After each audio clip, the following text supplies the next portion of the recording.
Welcome to the Slop Farm. Enjoy the video. You begin by making sure prerequisites are met. iPhone is updated and router firmware is current because software mismatches often cause drops. Once done, toggle Wi-Fi and switch airplane mode on then off to reset radio hardware. Next, forget the troubled network and rejoin. This clears corrupt saved settings.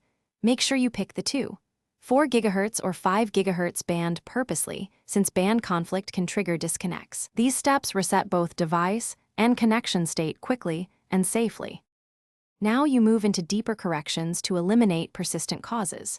Reset network settings on the iPhone. This wipes bad configs and often fixes handoff failures because it rebuilds native network stacks.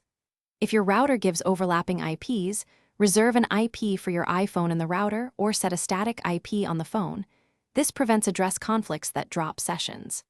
Disable Wi-Fi assist, third-party VPNs, and battery savers that kill background Wi-Fi. These adjustments stop OS or router policies. To finish, verify whether the problem is the iPhone or the network. You should test the phone on a different Wi-Fi network. If it stays connected, the router or ISP is likely at fault. If several devices disconnect, update router firmware or try a factory reset and consider replacing older hardware. As a last resort, perform a full iPhone restore from backup. This clears deep software corruption. If issues persist after restore, contact Apple support, but test other networks first to isolate the fault. Thanks for watching.